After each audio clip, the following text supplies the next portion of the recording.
Good morning, my name is Engineer Piyush Pandey. Welcome to today's session of Motivational Skills, and the topic for today's discussion is self-branding.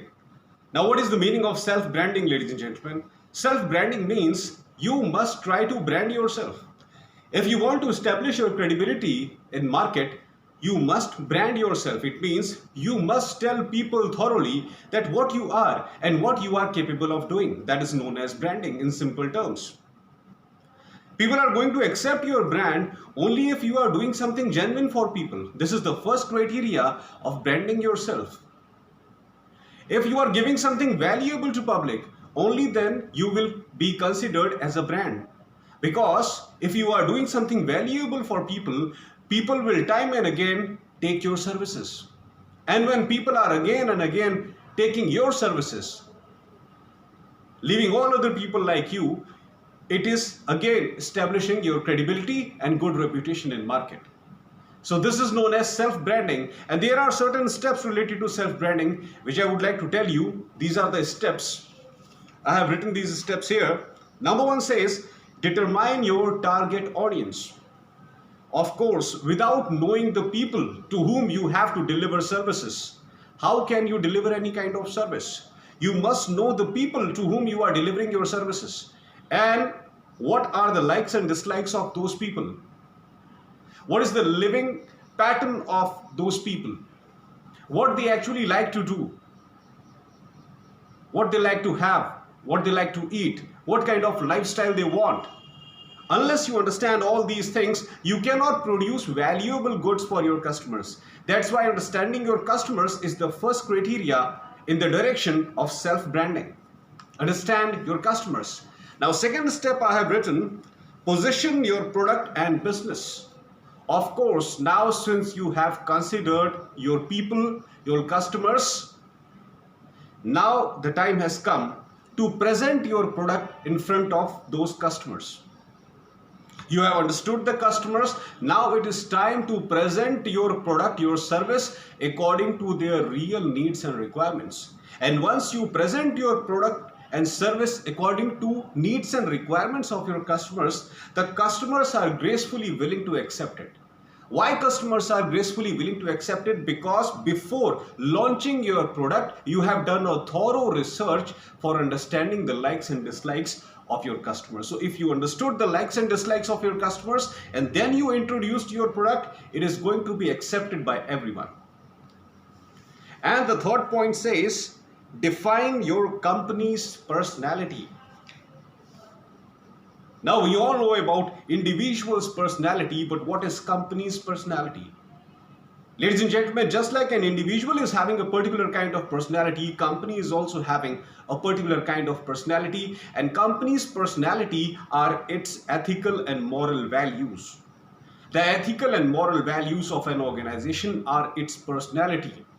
There are certain things which organization decides that doesn't matter what may happen, I will follow this path, and doesn't matter what may happen, I'm strictly not going to follow that path. So this is the commitment that you make for yourself, and this is how you establish personality of your organization. The personality of an organization gets established because of certain commitment level which the organization has decided for itself. The organization says that, okay, this is the pattern that I am going to follow, and whatever may happen, whatever may be the circumstances, I am going to follow this pattern as long as I am surviving. And then there are other sets of actions which I will never do. Even in adverse conditions, I am not going to do such kind of illogical and unethical things. This is my commitment towards my organization and towards my customer. This is known as organization's personality. Your personality is what commitment you make towards yourself, towards your customers. This is called organization personality. And the fourth point says, choose a logo and a slogan. Ladies and gentlemen, every organization has got certain values, certain ethics. And those values and ethics are clearly embossed on the logo of the organization and on the slogan of the organization.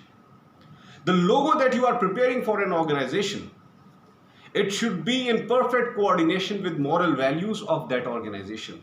Your organization is having certain value patterns and your organization is consistently working on those value patterns, not following any other value pattern. There must be a specific logo that clearly represents that value pattern, that ethical behavior, that moral behavior on which your organization never wants to compromise. So those crucial values, those crucial ethical standards, they must be visible to people in form of your logo, in form of your brand name. So the brand name that you decide for your organization and the logo that you decide for your organization, it should be in perfect coordination with your ethical and moral values. Ladies and gentlemen, launching a business, running it successfully, and earning money. Everybody wants this thing to happen. Launching a company, luring customers, providing them certain goods, and then gaining money from the customers. This is all about running a business, starting a business. But if that business is lacking ethical and moral values, it may survive for long, but it will not survive happily. It may survive for long, but it is not going to survive happily. The people inside the organization, they will always remain mentally tensed. The people inside the organization, the people who are working inside the organization, even the owners of the organization, the chairman of the organization, the board of directors of the organization, they will always remain under a certain kind of mental tension if they are not following ethical standards inside their organization. This is the fact of life, ladies and gentlemen. We never concentrate on these things when we are concentrating on profit earning, money earning. In this pursuit of earning more profit and more money, we most of the time forget ethical and moral values that are associated with the company. And this is a fact, ladies and gentlemen. You run your organization ethically, you will never feel mental tension. You run your organization unethically, doesn't matter how much money you gain, you will always remain mentally tensed, and that tension will be clearly visible on your face. That's why, along with running a profitable business, along with earning money, always focus on running your business ethically and morally. That is more important. And please don't think that if you are running your business ethically and morally, you will earn less money. You will earn more money by running your business ethically and morally. Why? Because if you run your business ethically and morally, large number of people will get associated with you. Because they will trust you. They will have faith in you. And if customer is having faith inside the organization, nobody can stop that organization to grow. That's all for today, ladies and gentlemen. I hope that you loved my today's video. Please subscribe my channel, ER Piyush Pandey, Trainer BTech MBA, and please press the bell icon for constant updates. Thank you very much. Have a great day.